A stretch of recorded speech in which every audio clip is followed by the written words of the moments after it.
Philippe Junot's name may not appear in daily headlines anymore, but the moment news of his passing became public, one question immediately began circulating around the world. People were not just asking who he was or how he lived, but what would happen next. Specifically, how would his life be honored, and what kind of farewell would follow for a man whose story quietly intersected royalty, history, and family in ways that still spark curiosity decades later.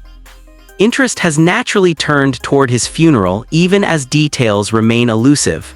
Yet before any ceremony, before any official announcement, something else has already captured attention. His children have spoken, and in their words, a much fuller picture of Philippe Junot begins to emerge. Philippe Junot passed away on January 8, 2026 at the age of 85. The announcement came not through a palace statement or an official institution, but through his daughter Victoria, a choice that immediately signaled where the focus of this story truly belongs. According to her message, Junot's death was peaceful. He was surrounded by family. There was no sense of chaos or drama, only the closing of a long life described as beautiful and adventurous. Victoria's words were measured, calm, and deeply personal. She did not frame her father as a historical figure or a public personality. She spoke of him as To the outside world, his name became permanently linked to European royalty and international glamour. Yet those closest to him describe a man whose greatest influence was felt not in public ceremonies or social circles, but in the lessons he passed down to his children. Victoria emphasized laughter, courage, and living fully. Her tribute presented a man who encouraged curiosity, resilience, and boldness, values that extended far beyond any single chapter of his life.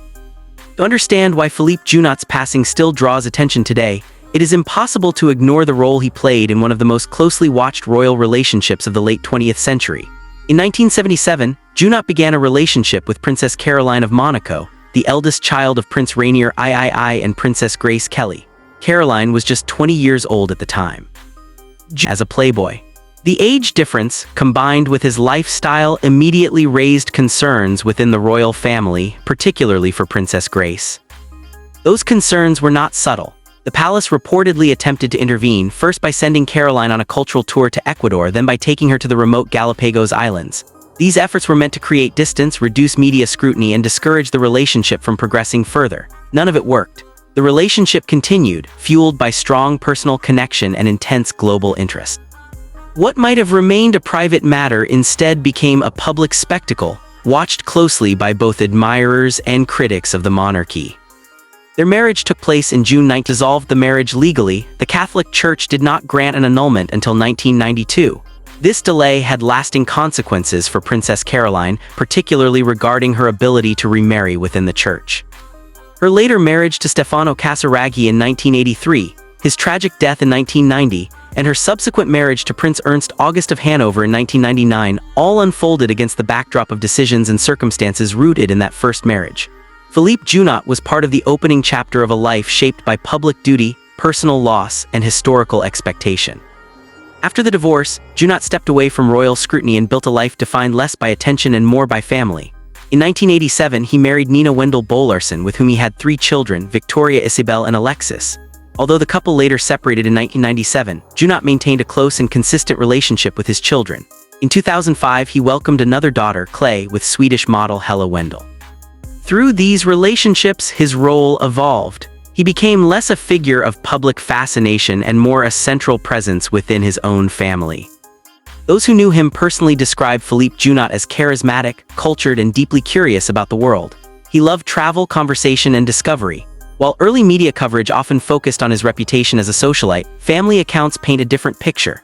To his children and grandchildren, he was a devoted father and grandfather, someone who encouraged independence, adventure, and authenticity.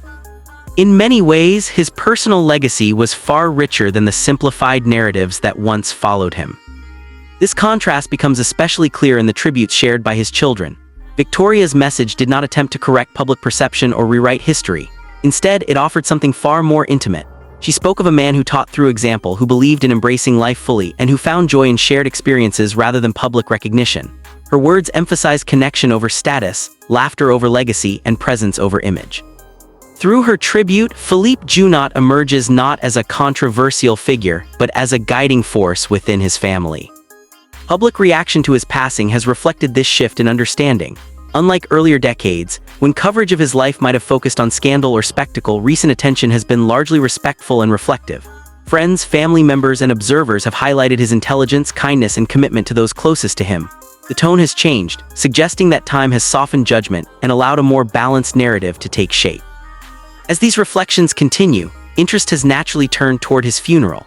Given his historical connection to Monaco's royal family, speculation has emerged about whether any members of the Grimaldi family might attend, or whether the farewell will remain a strictly private family affair.